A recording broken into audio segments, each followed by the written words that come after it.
Welcome to the deep dive. Today, we're really digging into one of the most, well, intensely debated political figures of our time, Donald J. Trump and his presidency. For 4 years, it was just this whirlwind, wasn't it? Controversy, the rallies, a complete upending of political norms. And the usual story, the prevailing narrative, often painted this picture of chaos. An impulsive leader, maybe driven more by ego and gut feeling than any real strategy. But here's the thing. There's this compelling collection of recent analyses, reports, academic papers even, that are asking us to take another look, to sort of peel back the layers of all that rhetoric and controversy and ask something different. Was it really just chaos? Or could it have been a calculated, maybe deeply unconventional, but still calculated strategy? So our mission today, it isn't about relitigating the politics, not at all. Instead, we're going to try and dissect the mechanics of his presidency, at least as these documents present them. We'll explore his, let's say, unique approach to intelligence, his very distinctive leadership style, which was often polarizing, right? And then his foreign policy achievements, controversial, sure, but some undeniable shifts there. And finally, his communication method, which was genuinely revolutionary. Our goal here, really, for you listening, is to understand the argument being made, the argument that maybe there was a deliberate method to what looked like madness, a method that in certain situations might have actually been strategically effective, maybe even surprisingly underappreciated. It's a reevaluation, looking through a much more nuanced lens. All right, let's kick things off then. Let's really get into what these documents say about his approach to intelligence. They've actually titled this part, Unconventional Intelligence, the Madman and the CEO. For his critics, the evidence seems pretty clear, didn't it? That maybe he didn't process information in the usual way. There are all those reports about him not liking the dense, detailed briefings, the kind presidents usually rely on. Right, the binder's full of text. Exactly. He famously preferred, well, simplified, one-pagers, charts, even killer graphics, as one source puts it. And his infrequent attendance at the president's daily briefings, the PDBs, I mean, those have been a cornerstone of national security for decades. Yeah. That was often held up as Exhibit A for, his supposed disinterest in the complex stuff. But what's interesting is how these analyses flip that, how they reframe it entirely. Yeah. They suggest it wasn't necessarily a lack of intelligence, but maybe a fundamentally different cognitive style. A different way of thinking. Exactly. A style, they argue, that's rooted squarely in his business background. Think about it, it's the mindset of a CEO. A CEO doesn't always need every single granular detail, say, of the supply chain. What they demand is the distilled, bottom-line, actionable information. What do I need to know to make the call? Okay, I see that connection. The bottom line. Precisely. So the core insight here isn't necessarily deficiency.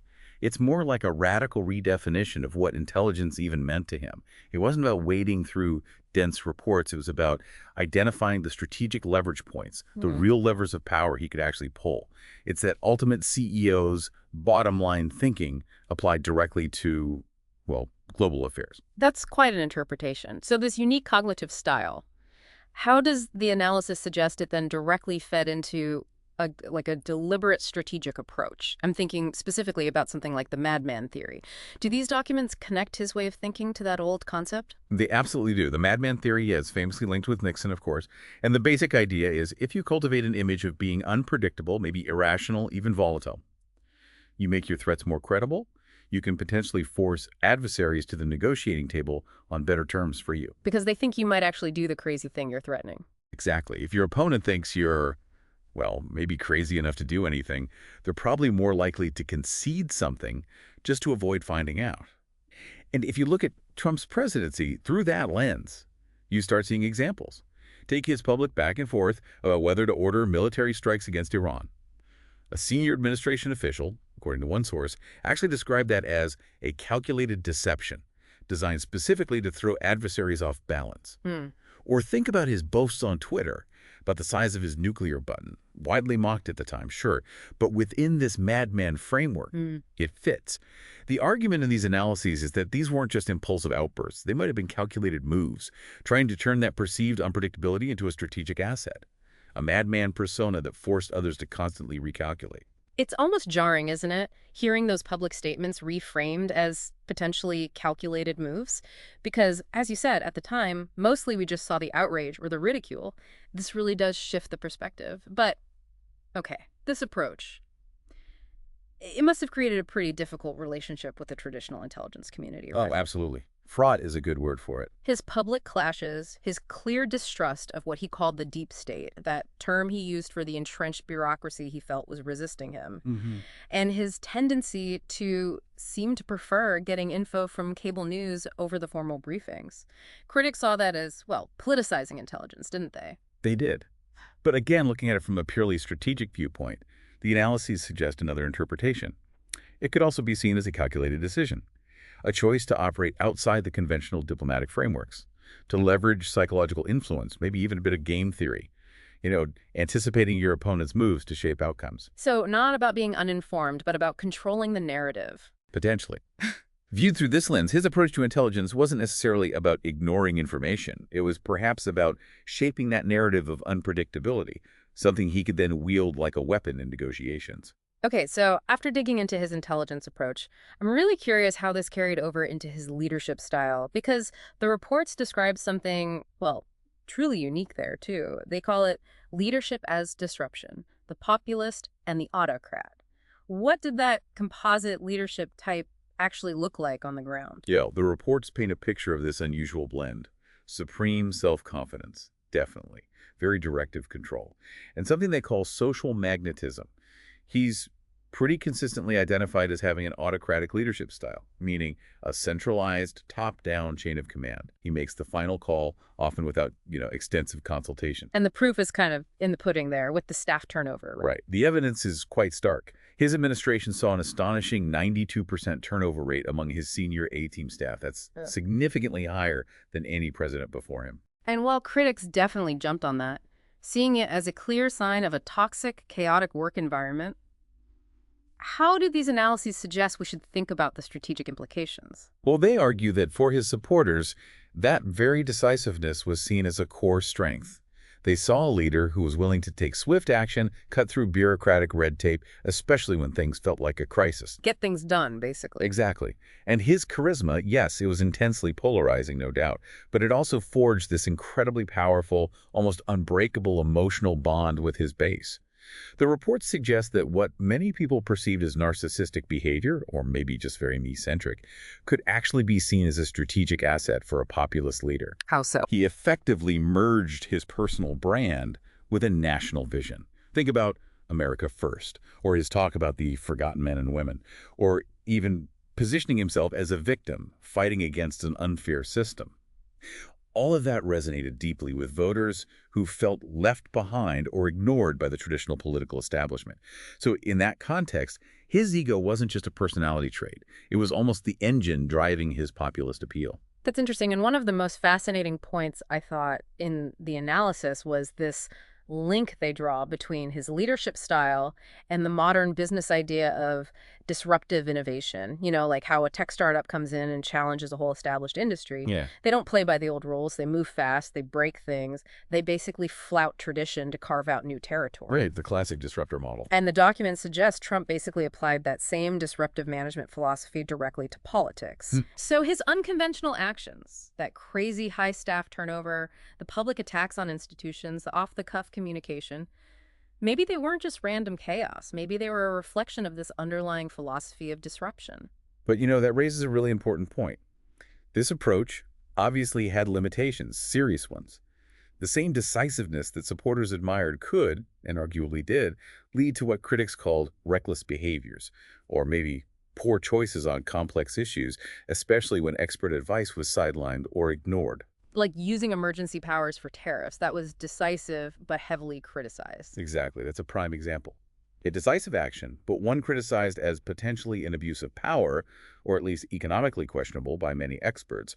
And that demand for absolute loyalty, while it could ensure an aligned agenda, it was also compared by some analysts to, well, the loyalty demanded by a mob boss, creating instability and fear. So the analysis isn't trying to excuse the downsides? No, not at all. It doesn't dismiss these criticisms. Instead, it sort of presents them as the predictable, maybe even inherent consequences of trying to apply such a radical disruptive model to the established structures and norms of government.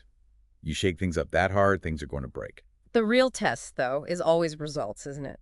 So did this disruptive CEO-style leadership actually produce tangible outcomes on the world stage? The documents seem to make a strong case that his foreign policy might be the most underappreciated aspect, especially thinking about those Nobel Peace Prize nominations. They call it diplomacy by the deal. And the undeniable centerpiece of that claim has to be the Abraham Accords. Right. I mean, think about it. In 2020, the Trump administration managed to do something that decades of traditional diplomacy just hadn't achieved.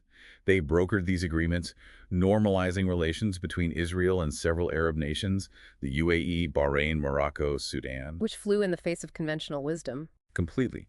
For nearly 30 years, the established diplomatic thinking was, no broader peace in the region is possible until you solve the Israeli-Palestinian conflict first. That was the prerequisite. The Abraham Accords just deliberately and successfully bypassed that, sidestepped it entirely. And the analysis frames this as his art of the deal approach in action. Absolutely. It was purely transactional, very direct, and laser-focused on tangible, immediate benefits for each party involved. So, for Morocco, normalizing relations with Israel came packaged with U.S. recognition of its sovereignty over Western Sahara. A huge diplomatic prize for them. Huge. And for Sudan, it meant getting off the U.S. list of state sponsors of terrorism, which opened the door to international financial aid.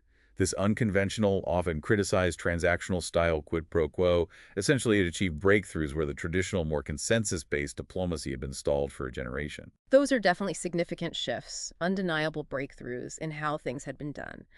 But the documents also make sure to highlight the criticisms, don't they? Particularly around, how long will these deals actually last? And the argument that by excluding the Palestinians, it might have actually sown the seeds for future conflict down the line. How did these analyses balance those criticisms against the immediate successes? Well, they certainly acknowledge them. That's crucial. The reports also touch on other, maybe more controversial foreign policy moves. His direct, very personal diplomacy with North Korea's Kim Jong-un, for example. Right, the summits. Yeah. Now, ultimately, it failed to achieve denuclearization, which was the big goal. But you could argue it dramatically de-escalated that fire and fury rhetoric we heard in 2017. It also led to the release of some American hostages. So Wow. it lowered the immediate temperature, even if it didn't solve the fundamental long-term problem. A short-term gain, maybe? Perhaps. And the documents even play out some hypothetical scenarios, looking forward from a potential 2025 perspective. They mention things like a possible brokered Israel-Iran ceasefire or new pushes for Ukraine peace talks as examples where his unique method might have led, purely illustrative, of course. But still getting back to the criticisms. Yes, exactly. The analysis, as you said, tries to stay balanced. It acknowledges those significant criticisms. The long-term viability of the deals, that's a major question mark. Critics argue, and with good reason, that leaving the Palestinians out of the Abraham Accords might very well have sown seeds for future conflict. We're arguably seeing some of that play out now, and the purely transactional nature of his diplomacy often strained relationships with traditional allies who felt overlooked or, frankly, used. So the argument isn't that it was perfect diplomacy. Not at all. But from a purely strategic viewpoint, the achievement, according to these analyses, was in breaking long-standing diplomatic logjams. And for that specific ability, the reports argue, his approach often doesn't get the credit it perhaps deserves. Okay, this is where, for me, it gets really fascinating. Because none of this, the populist appeal, the disruptive leadership, the deal-making, none of it would have likely worked without the fourth pillar, his communication style. Which brings us to the art of simple communication, the message and the medium. This is probably the most visible, most analyzed part of his whole public persona. Absolutely. Everyone has an opinion on how we talk. And the linguistic analysis cited in these documents, it basically confirms what a lot of people suspected, right? His language is intentionally, strategically simple, Very simple. requiring only about a 4th or 5th grade reading level to understand. He mostly uses short, declarative sentences, powerful keywords repeated over and over, American, strong, great, win, and those emotionally charged superlatives, tremendous, the best, a disaster, you know the ones. Oh, we know them.